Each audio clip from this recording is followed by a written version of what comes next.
और वहां ऐसा कहा जाता है एक सिक्का भी फेंक दीजिएगा तो दिख जाएगा। और ना मोदी जी जब प्रधानमंत्री बने थे तो बोले थे मैं गंगा साफ करूंगा, इंजीनियरों को बुलाए थे गंगा नदी की सफाई के लिए, बट हम लोग ने अत्याचार की सारी सीमा ही लांघ दी।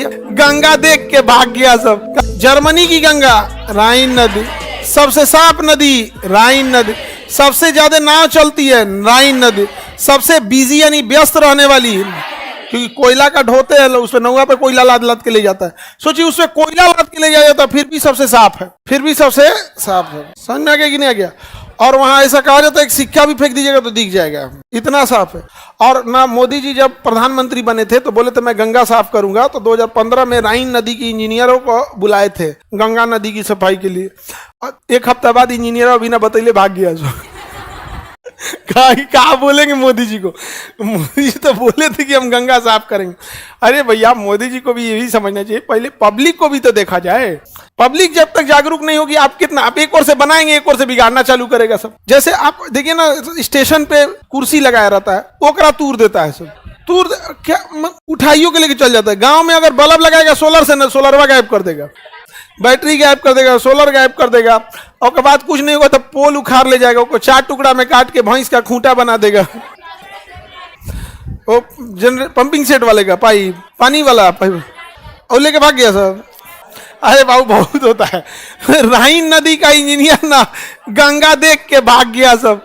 कहा अरे भाई साहब इतना गंदगी फैलाया है। और हम लोग ना क्या किया कि अब देखिए ना, पटना में ज्यादातर नालियों का जो पानी होता है उसमें से केवल प्लास्टिक वेस्ट हटा के हल्का सा छान के अब फिर बहा दिया जाता है।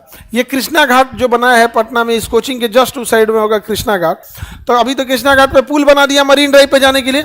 आप उस पुल को ना चढ़ के नीचे नीचे जाइए, जहां घाट शुरू होगा राइट साइड में देखिएगा, जहां पे साफ सफाई का होगा, वहां पानी को बस रोकता है, नाली का पानी, और उसमें से प्लास्टिक निकाल दे अब फेंक देता है वहां पे। समझ में आया कि नहीं आ गया? गंदगी तो वैसे ही मिल रही है। कानपुर भी देखिए इतनी इंडस्ट्रियल है। तो इन लोगों को ना गवर्नमेंट को रूल रखना चाहिए कि आप नदियों में ट्रीट करके ही पानी डालिएगा, उसमें ना कीटाणु मार के ही आपको उसमें डाल पता चला ले आके झोंक दिया उसमें, तो साफ ही होते रहेगी गंगा। ऐसे गंगा नदी बहुत पवित्र नदी, अपने बहुत सारे बैक्टीरिया वायरस को खुद ही मार देती है। बट हम लोग ने अत्याचार की सारी सीमा ही लांघ दी है। लेकिन इसका एक बड़ा कारण जनसंख्या भी है, बड़ा कारण जनसंख्या में भी है। आप देखिएगा बर्थडे पार्टी में उतना कचरा नहीं होगा, लेकिन बियाह पार्टी फंक्शन रहेगा तो पानी बोतल फेंकल है, किचाइन बैले, क्यों? पॉपुलेशन ज्यादा जंग हो जाने की वजह से। तो यहाँ पे एक दूसरा पैसा भी लोगों के पास ज्यादा है। जब लोगों के पास ज्यादा पैसा रहता है ना, तो लोग भी ना, देखो पैसा वाला आदमी साइकिल से घूमेगा तो लोग कहेंगे कि कितना कितना डाउन टू अर्थ है। अब बेचारा कोई मजबूरी में घूमेगा तो दिक्कत होगा। अभी जर्मनी में ना लोग ऑफिस ना साइकिल से जा रहे हैं। किसे जा रहे हैं? साइकिल से। और वहां एक नहर खोल दिया गया है। नहर को क्या किया? खोल दिया। वो नहर में इलाउ कर दिया पब्लिक को। तो इस नहर का रफ्तार तेज होता है पानी का। तो बहुत सारे लोग क्या कर रहे हैं, ऑफिस से आ रहे हैं और वाटरप्रूफ बैग ले रहे हैं, वाटरप्रूफ बैग, उसमें अपना कपड़ा रख लिए, वाटरप्रूफ बैग, और नहर में कूद के तैरते हुए ऑफिस जा रहे हैं। उनका कहना है कि नहर का धार इतना तेज है और तैरना सबसे अच्छा है, तो हम जिम और जॉगिंग और एक्सरसाइज से अच्छा है कि हम अलग से टाइम क्यों निकाले, ऑफिस में के लिए इसी में कूद जाओ, ऑफिस में तैरते हुए चल जाए।